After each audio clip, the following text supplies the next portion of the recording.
Mazmur pasal 128 kita akan baca, atau saya baca ayat pertama, saudara baca ayat genap dan seterusnya.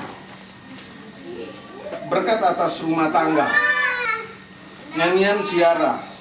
Berbahagialah setiap orang yang takut akan Tuhan, yang hidup menurut jalan yang ditunjukkannya. Silakan. Apabila engkau memakan hasil jerih payah tanganmu, berbahagialah engkau dan baiklah keadaanmu. Ya, sama-sama ini supaya seragam. Jangan ada yang mau cepat selesai. Istrimu akan menjadi seperti pohon anggur yang subur di dalam rumahmu. Anak-anakmu seperti tunas pohon zaitun sekeliling mejamu. Sesungguhnya demikian akan diberkati orang-orang yang takut akan Tuhan. Kiranya Tuhan memberkati engkau dari Sion, supaya engkau melihat kebahagiaan Yerusalem seumur hidupmu. Dan melihat anak-anak dari anak-anakmu, damai sejahtera atas Israel. Ya, ada satu hal yang dikatakan di sana, supaya baik keadaanmu. Dan kita menginginkan semua berkat itu. Kita ingin mendapatkan berkat, dan kita percaya bahwa Tuhan yang kita sembah, Tuhan yang mampu untuk memberikan berkat itu pada kita. Amin. Dan Dia mampu. Kalau sampai saat ini Ibu One menyadari, bukan cuma Ibu, tentu Bapak juga menyadari bahwa kalau bukan Tuhan yang memelihara kandungan istrinya, maka tidak mungkin bisa bertahan sampai saat ini. Sebab dari awal kami juga melihat ada begitu banyak pergumulan, begitu banyak terjadi pendarahan yang terus, yang seakan-akan bayi itu tidak bisa bertahan. Tetapi jika bayi itu bisa bertahan sampai saat ini, itu bukan karena obat kuat. Maksudnya obat kuat yang dokter kasih untuk menahan bayi itu di dalam kandungan dari Ibu One. Tetapi kita percaya semua itu karena kekuatan Tuhan. Dan kita percaya itu karena anugerah Tuhan. Sebab itu pada malam hari ini mereka mengucap syukur, berterima kasih. Terima kasih Tuhan buat anugerah-Mu yang besar. Tetapi Tuhan tidak saja cukup di situ untuk memberkati kita. Kalau saudara melihat pembacaan ini, saudara bisa membaca lagi di rumah bahwa ada begitu banyak berkat yang Tuhan siapkan untuk kita semua. Dikatakan berbahagialah setiap orang yang takut akan Tuhan. Pertama, berkat diberikan kepada semua orang, setiap orang.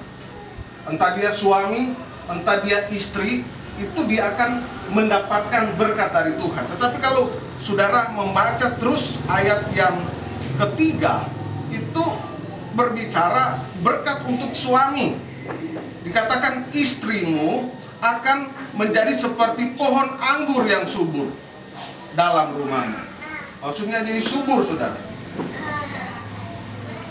Jadi maksudnya pohon anggur yang subur bukan gemuk fisik, bisa juga gemuk fisik seperti saya.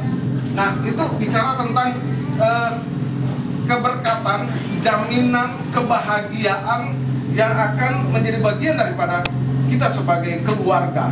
Dan dikatakan anak-anakmu seperti tunas pohon zaitun di sekeliling mejamu. Buat apa kita mendapatkan seorang anak? Kita berdoa, Tuhan tolong karuniakan saya seorang anak. Kita berdoa mati-matian. Kita berdoa sungguh-sungguh, Tuhan tolong saya, Tuhan tolong saya. Tetapi ketika anak itu besar, kita tidak didik dia di dalam pendidikan yang benar tentang firman Tuhan, maka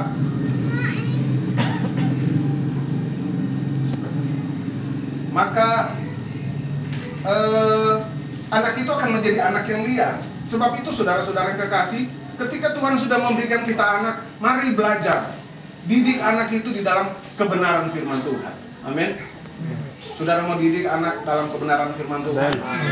Ibu One berjanji mau didik anak dalam kebenaran firman Tuhan? Amin. Suami istri. Jadi bukan cuma tanggung jawab istri, tapi tanggung jawab suami dan istri mendidik anak. Jadi kita minta Tuhan tolong supaya saudara menginginkan anak-anak itu tumbuh dewasa dan hidup takut akan Tuhan. Didiklah. Ketika waktu untuk sekolah minggu, bangunkan dia. Jangan saudara berkata, waduh kasihan dia, capek, dia baru les, dia baru surfing atau sebagainya. Kalau mungkin dia les dan sebagainya, ketika mau ada pendidikan sekolah minggu, mungkin sore-sore saudara katakan capek, kasihan dia tidur. Tetapi ketika mau sekolah, saudara tetap harus paksakan dia bangun. Ayo, supaya kamu pintar, kamu harus sekolah. Bangun pagi jam 6:30, sebab jam 7 kamu harus ke sekolah. Nah saudara, ini hal yang terkadang kita kurang memperhatikan. Dan Tuhan menginginkan itu, kita mendidik anak kita pada jalan Tuhan. Dan saudara-saudara yang kekasih di dalam Tuhan Yesus Kristus, saya beberapa kali katakan bahwa Tuhan menjaminkan berkat yang luar biasa pada kita. Ada berkat yang berkat hidup yang dijanjikan. Pertama ada berkat yang disebutkan dengan bios, yaitu berkat yang bersifat sementara. Dan yang kedua, hidup yang kedua adalah zoe, atau hidup yang kekal. Nah, orang lebih banyak mencari dan mengutamakan hal yang bios ini, hal yang sementara. Saudara pasti akan lebih memprioritaskan, ya tidak usah kita berbohong, ketika saudara akan mencari nafkah hidup untuk mendapatkan duit berapapun, saudara akan berusaha dengan sekuat tenaga. Walaupun saudara capek, walaupun saudara ngantuk, walaupun saudara sebenarnya tidak mau mengerjakan demi mendapatkan sesuatu yang sangat saudara butuhkan, maka saudara akan mengerjakan itu dengan baik. Tetapi ketika kita ditantang untuk melihat ada berkat surgawi di dalamnya, kita mungkin berkata, waduh saya capek. Tuhan tahu, Tuhan mengerti keadaan saya, Tuhan pasti mengerti. Nah itulah kekalahan kita. Kalau kita mencari Tuhan, mengutamakan Tuhan, memberikan prioritas utama kepada Dia, maka kita akan diberkati Tuhan.